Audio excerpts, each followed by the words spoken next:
lama ini pemerintah mengucurkan insentif tambahan belanja untuk menanggulangi dampak negatif COVID-19 terhadap perekonomian Indonesia. Insentif sebesar 405 triliun digelontorkan pemerintah atau setara 2,5% terhadap produk domestik bruto Indonesia. Insentif ini nantinya diarahkan untuk penyediaan alat kesehatan, perlindungan sosial, hingga pemberian insentif perpajakan. Dengan anggaran sebesar itu, insentif fiskal yang diberikan pemerintah Indonesia lebih besar jika dibandingkan negara lain seperti misalnya India ataupun Korea Selatan.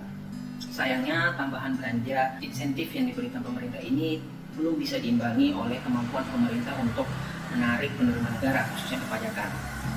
Beragam hal akan berdampak terhadap penerimaan perpajakan di akhir tahun, seperti misalnya perlambatan permintaan ekonomi di dalam negeri dan juga dinamika harga komoditas di luar negeri. Hal ini berdampak terhadap potensi menurunnya penerimaan perpajakan di akhir tahun nanti. Core Indonesia sendiri memperkirakan penerimaan perpajakan di akhir tahun hanya akan berada di kisaran 1.452 sampai 1.514 triliun. Jauh dibandingkan penerimaan perpajakan tahun lalu yang mencapai 1.462 triliun. Kondisi ini akan berakibat terhadap pelebaran defisit anggaran. Pemerintah sendiri memproyeksikan defisit anggaran akan mencapai 5% terhadap produk domestik bruto. Tentu dengan kondisi seperti sekarang, pelebaran defisit anggaran dan pemberian stimulus diperlukan untuk pemerintah. Namun demikian, rencana pelebaran defisit anggaran ini bukan tanpa risiko. Setidaknya ada 4 risiko yang harus ditanggung oleh pemerintah dan juga ekonomi Indonesia secara keseluruhan jika pelebaran defisit anggaran ini terjadi. Risiko pertama ialah risiko dominasi kepemilikan asing pada surat utang pemerintah. Dengan melebarnya defisit anggaran tentu akan mendorong pemerintah untuk menerbitkan surat utang yang lebih banyak. Padahal kalau yang kita tahu saat ini surat utang yang diterbitkan oleh pemerintah masih sangat bergantung terhadap investor dari luar atau investor asing. Sekitar 35-40% kepemilikan surat utang yang diterbitkan pemerintah dipegang oleh investor asing. Hal ini menjadikan surat utang pemerintah menjadi sangat rentan terhadap apa yang biasa kita kenal dengan sudden capital outflow atau pelarian aliran modal secara tiba-tiba. Dan ini kita rasakan pada waktu Februari dan Maret lalu, ketika saat itu sekitar 145 triliun dana investor asing keluar dari pasar surat utang pemerintah. Risiko kedua yaitu pelemahan nilai tukar. Karena terjadi sudden capital outflow pada pasar keuangan Indonesia, termasuk di dalamnya pasar obligasi keuangan pemerintah, maka ini berdampak terhadap pelemahan nilai tukar yang juga terjadi secara tiba-tiba.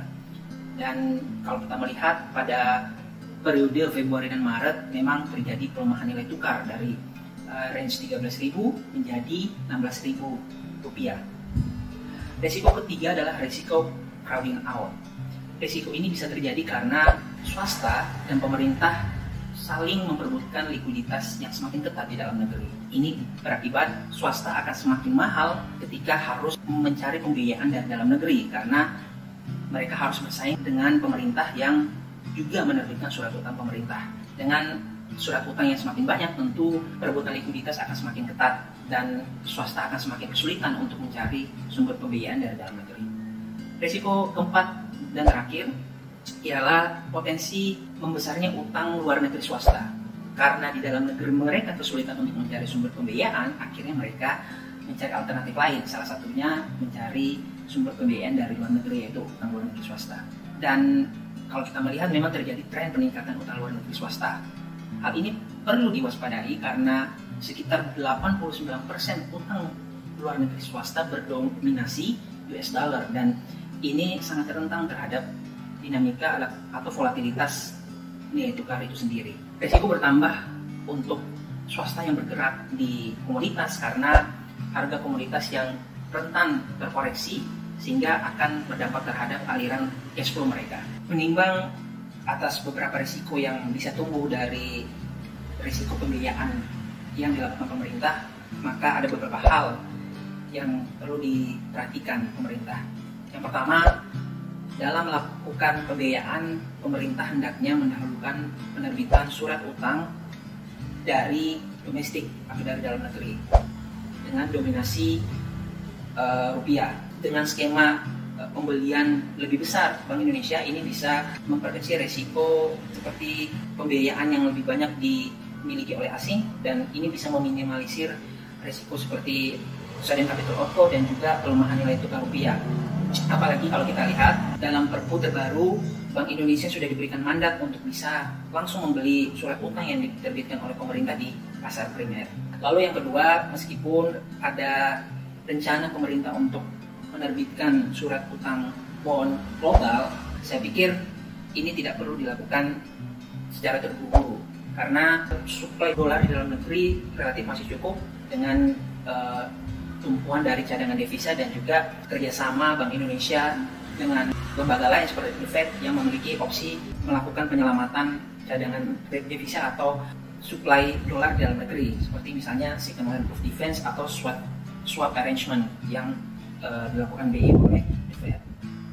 Terakhir yang tidak kalah penting, meskipun penerbitan sum global diperlukan oleh pemerintah, tetapi ada baiknya penerbitan sum global memang dilakukan ketika sentimen pasar sedang membaik dan tidak dilakukan ketika volatilitas pasar tidak menentu seperti saat ini. Intinya jangan sampai rencana pelebaran defisit anggaran dan juga pembiayaan yang nanti akan dilakukan pemerintah ini tidak menambah masalah ke perekonomian Indonesia itu sendiri.